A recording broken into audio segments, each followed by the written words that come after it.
तीन देव की जो करते भक्ति, उनकी कभू न होवे मुक्ति। परमेश्वर कबीर जी ने कहा है कि जो साधक भूलवश तीनों देवताओं की भक्ति करते हैं, उनकी कभी मुक्ति नहीं हो सकती। पवित्र गीता जी के अनुसार व्रत नहीं करना चाहिए। गीता अध्याय 16 श्लोक 23 में लिखा है कि जो व्यक्ति शास्त्र विधि को छोड़कर मनमानी पूजा करते हैं, उनका मोक्ष नहीं होता है। इसलिए व्रत करने से कोई लाभ नहीं है। ओम नमः शिवाय व महामृत्युंजय मंत्र के जाप से मुक्ति संभव नहीं है। गीता अध्याय 17 श्लोक 23 में कहा है कि पूर्ण परमात्मा व मोक्ष की प्राप्ति का केवल 3 मंत्र ओम तत्सत के जाप का ही निर्देश है, जो कि सांकेतिक है, जिसे तत्वदर्शी संत ही बता सकते हैं। वह तत्वदर्शी संत रामपाल जी महाराज जी ही हैं। जानिए, कांवड़ यात्रा करने से क्या लाभ मिलता है? अमरनाथ धाम की स्थापना कैसे हुई? क्या आप जानते हैं कि शिव जी को कबीर साहब ने कौन सा मंत्र दिया था? दर्शकों, गंगा कैसे और क्यों शिव जी की जटा में आई? शिव जी अविनाशी वो पूर्ण परमात्मा नहीं है।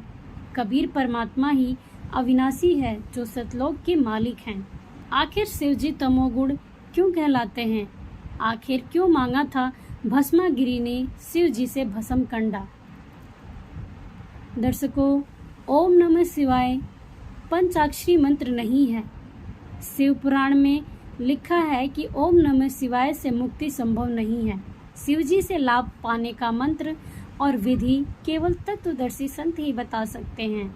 वह तत्वदर्शी संत रामपाल जी महाराज जी ही हैं। भगवान शिव तथा महाशिव में अंतर स्पष्ट रूप से देवी भागवत पुराण के पृष्ठ 114 तथा 118 पर अंकित है। महाशिव इन तीनों भगवानों ब्रह्मा विष्णु महेश से अलग है, जिसे हम महाकाल भी कहते हैं, जिसे संत भाषा में ब्रह्म काल या ज्योति निरंजन भी कहा जाता है। महाशिव 21 ब्रह्मांड का मालिक है। उसकी पत्नी दुर्गा है। दर्शकों, क्या आप जानते हैं भगवान शिव जी को प्रसन्न करने का वास्तविक मंत्र कौन सा है? दर्शकों, पुराणों के अनुसार भगवान शंकर जी की भी जन्म मृत्यु होती है या नहीं? क्या ये अजर अमर हैं? दर्शकों, क्या आप जानते हैं वो अविनाशी परमात्मा कौन है, जिसकी कभी जन्म मृत्यु नहीं होती? भगवान शिव जी की आयु कितनी है? भगवान शिव भस्मासुर के मन की बात क्यों नहीं जान पाए? ये क्या रहस्य है? दर्शकों, शिव जी को तमोगुण युक्त क्यों और किसने बनाया? क्या आप जानते हैं भगवान शंकर जी ने माता पार्वती जी को अमरनाथ पर कौन सा मंत्र दिया था? दर्शकों, ओम नमः शिवाय के जाप करने से मुक्ति संभव है या नहीं? शिव जी से लाभ प्राप्त करने का मूल मंत्र क्या है? दर्शकों, क्या आप जानते हैं कि महाशिव कौन है? शिव जी या महाशिव में से आप किसकी पूजा करते हैं? वास्तव में पूजा के योग्य भगवान कौन है? दर्शकों, क्या आप जानते हैं कि त्रिलोकीनाथ शिव जी किसकी साधना में लीन रहते हैं? क्या शिव जी से ऊपर भी कोई परमात्मा है, जिसकी साधना में शिव जी हमेशा ध्यानमग्न रहते हैं? दर्शकों, ये बहुत ही जटिल प्रश्न है कि शिव जी को तमोगुण क्यों कहा जाता है। उनको तमोगुण अर्थात विनाश करने का कार्यभार किसने प्रदान किया है? दर्शकों, क्या शिवलिंग पर दूध, बेलपत्र, फल आदि चढ़ाने से मुक्ति संभव है या नहीं? दर्शकों, क्या आप जानते हैं कि शिव जी अधिकतर समाधि में क्यों रहते हैं? समाधि दशा में वह किस प्रभु का ध्यान करते हैं? शिवरात्रि, जो कि शिव जी के भक्तों के लिए एक पवित्र त्योहार में से एक है, श्रद्धालुओं द्वारा भगवान शिव को अविनाशी मृत्युंजय माना जाता है। परंतु क्या वास्तव में शिव जी मृत्युंजय हैं? और क्या शिवरात्रि के व्रत से कुछ लाभ संभव है?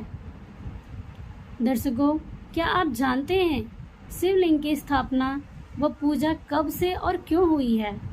क्या शिवलिंग पर दूध व गंगाजल चढ़ाने से हमारी मुक्ति संभव है? क्या शिव जी हमारे पाप कर्मों को काट सकते हैं? इन सभी अद्भुत रहस्य को जानने के लिए अवश्य पढ़िए पुस्तक ज्ञान गंगा। अधिक जानकारी के लिए देखिए संत रामपाल जी महाराज यूट्यूब चैनल। आध्यात्मिकता से जुड़े सभी प्रश्नों का उत्तर प्रमाण सहित देखने व जानने के लिए आप हमारा ऑफिशियल ऐप संत रामपाल जी महाराज डाउनलोड कर सकते हैं। संत रामपाल जी महाराज का सत्संग रोजाना साधना टीवी चैनल पर शाम 7:30 बजे से 8:30 बजे तक प्रसारित किया जाता है। और अधिक जानकारी के लिए या फिर इन प्रश्नों में से किसी भी प्रश्न का उत्तर जानने के लिए आप हमें कमेंट बॉक्स में कमेंट करके पूछ सकते हैं।